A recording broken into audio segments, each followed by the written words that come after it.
जो नेक्स्ट मंत्र है उसमें नचिकेता अपने मन में कुछ सोच रहा है कि यह अनिर्वचनीय सुख यह है, ऐसा ज्ञानी जन मानते हैं। उसे भली प्रकार कैसे जान, क्या स्वतः प्रकाशित, क्या वह तत्व स्वतः प्रकाशित होता है, क्या वह अन्य के द्वारा प्रकाशित होता है।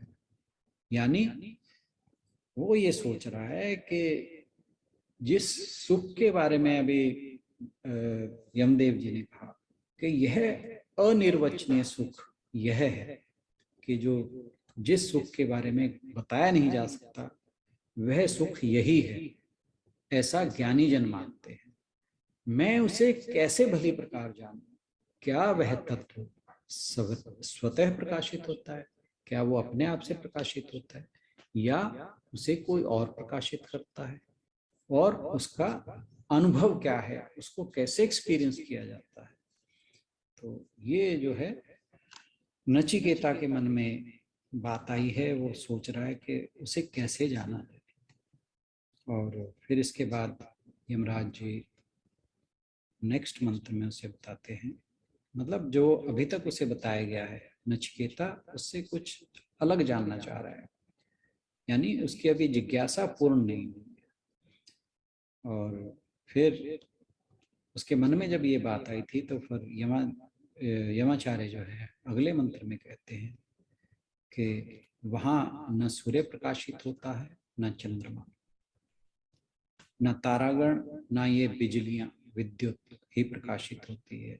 अग्नि तो वहां चमकेगा ही कैसे, उसके प्रकाशित होने के बाद ही सब प्रकाशित होता है, उसके प्रकाश ही से ये सब कुछ प्रकाशित होता है। कुछ ध्यान आया?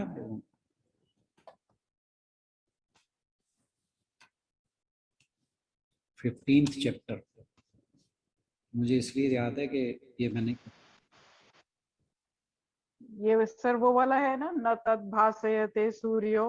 बिल्कुल बिल्कुल बिल्कुल बिल्कुल सही।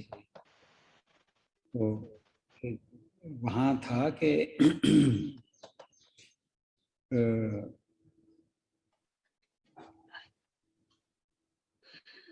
उसे सूर्य प्रकाशित नहीं करता, ना चंद्रमा प्रकाशित करता है, ना अग्नि ही प्रकाशित करती है। जिस यत गत्वा न निवर्तन्ते तत्धाम परमम मम, कि जहां पहुंच जाने के बाद फिर कोई वापस नहीं आता, वह मेरा परम धाम है।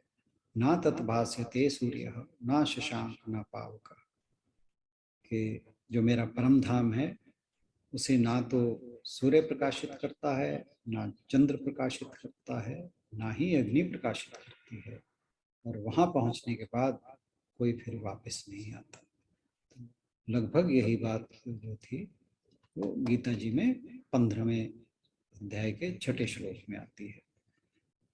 तो कहा कि जो परमात्मा है वो स्वयं प्रकाश है, और उसके सामने सूर्य, चंद्र, तारागण, विद्युत, ये सारे प्रकाश जो हैं वो गौण हैं या तुच्छ हैं।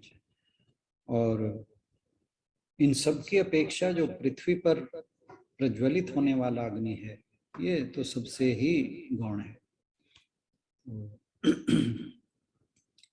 मतलब सबसे सबको प्रकाशित करने वाला वह ईश्वर ही है। परमात्मा को ज्योतियों की भी ज्योति कहा गया है, सब प्रकाश का मूल है। उसके द्वारा ही जो सूर्य है वो प्रकाशित होता है, उसके प्रकाश से ही चंद्रमा प्रकाशित होता है, उसके प्रकाश से ही अग्नि में प्रकाश है, अग्नि में ऊष्मा है। परमाणुओं के भीतर और उनके मूल में ऊर्जा है, ऊर्जा के भीतर और उस ऊर्जा के मूल में परमात्मा का चैतन्य स्वरूप है। जड़ पदार्थों में चेतन शक्ति प्रसुप्त है, वृक्ष आदि में अल्प जागृत है, और चेतन प्राणियों में विशेष जागृत है। चेतना ही सब कुछ है। चेतन स्वरूप परमात्मा ही जगत का आश्रय है। सब कुछ उसी से उत्पन्न होता है, उसी से संचालित होता है, और उसी में ही विलीन हो जाता है। सूर्य चंद्र आदि के जड़ प्रकाश से उसे समझा नहीं जा सकता। वह अचिंत्य है तथा ध्यान की उच्चावस्था में उस ज्योति की अनुभूति होती है। ज्योति यानी उस जो सबसे बड़ा प्रकाश है, उसकी अनुभूति ध्यान की अवस्था में होती है। दिव्य चक्षु से ही उसका साक्षात्कार होता है। दिव्य चेतना में स्थित ध्यान योगी, तो यानी जो डिवाइन कॉन्शियस या सुप्रीम कॉन्शियसनेस की बात कह रहे हैं, में स्थित ध्यान योग, जब वो समाधिग्रस्त हो जाता है ध्यान योगी, तो उसका अहंकार दिव्य हो जाता है। अब जो उसके अंदर मैं का भाव था, पहले तो वो लिमिटेड था, वो इस शरीर को ही सब कुछ मानता था, लेकिन जब योगी ध्यान की उच्चतम अवस्था समाधि में पहुंच जाता है, तो फिर उसका अहंकार भी दिव्य डिवाइन हो जाता है। क्यों?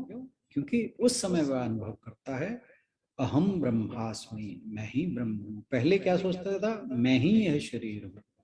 तो यहाँ पर अहंकार जो है वो लिमिटेड है, वहां पे वो डिवाइन हो जाता है।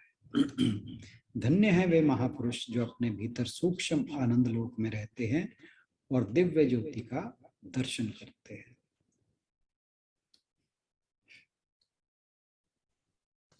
लीजिए दूसरे अध्याय का सेकंड सेक्शन, यानी दूसरी द्वितीय वल्ली जो है यहाँ पूरी होती है।